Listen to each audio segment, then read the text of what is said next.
awesome besties! Bridgerton Season 2 is out, and I watched the whole season in one day.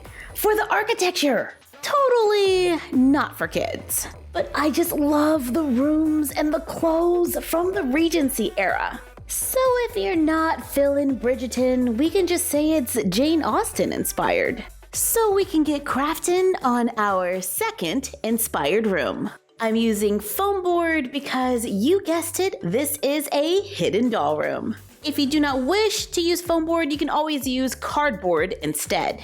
I have a foam board trifold I picked up at Target. It's 28 by 40 inches when folded out. The sides are 10 inches, and then we have 20 inches in the center and then another side that is 10. I'm going to go over 10 inches to the bend and then over another 14.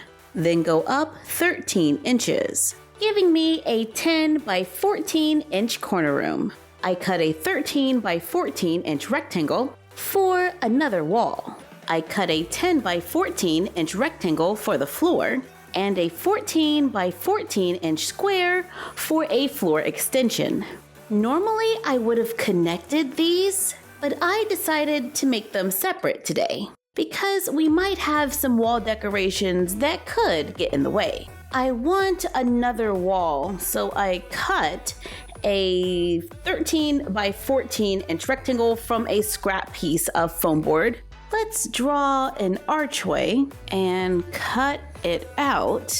I made mine off center, so it's closer to the right-hand side. Lay it on the other wall and sketch a window, cut it out, so we will be able to look through the archway and out the window. I might want one more wall. We have a leftover piece from the trifold. It's 10 inches wide. Let's trim it to 12 3/4 inches tall. This is going to be a floating wall, so I cut a small strip that we will glue onto the bottom. I take whatever leftover pieces of foam board I have and cut them into thin strips for baseboards. I cut two 1 1/4 inch pieces to go on the sides of the archway, cut smaller pieces, then stack and glue them on top. I cut a rounded piece to go at the top, glue the 1 inch baseboards onto the bottom to give our archway a little detail. Flip it over and repeat on the other side.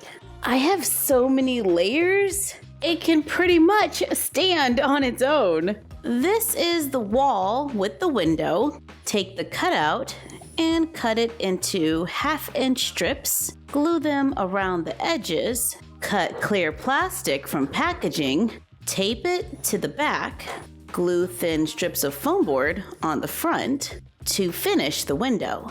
Alright, so it's gonna look something like that. I lightly sketch a chair rail on all the walls. Since we learned we can get the walls to stand with just several layers of foam board, I decided not to glue a base to our floating wall, and instead glue and stack layers on the sides, just like we did for the archways, so it can stand. We're gonna keep the walls white, but we can add a little color to the floor.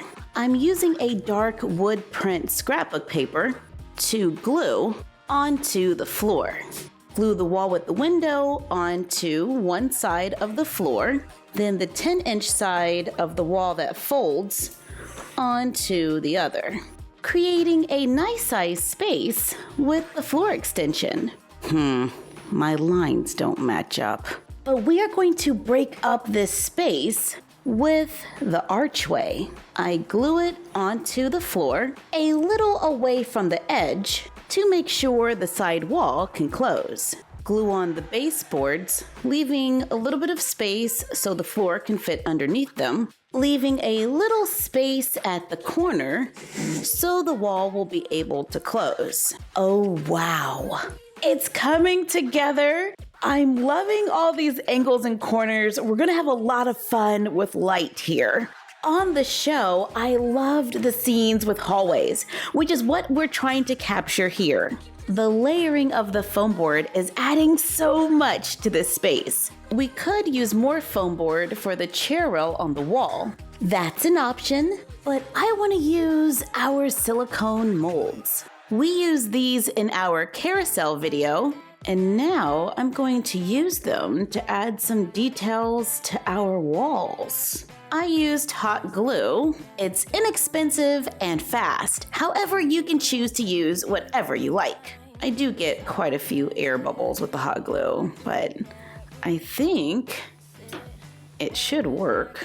I just trim off some of the little pieces that went over. Glue more than one together. You can paint them ahead of time or just glue them right onto the wall, onto the line we marked earlier. Don't forget, we do need to leave a little bit of space for that wall to bend.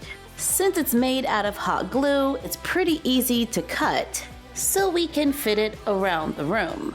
I bought this silicone mold on Amazon. It has quite a few different designs. I've been more successful with some than the others.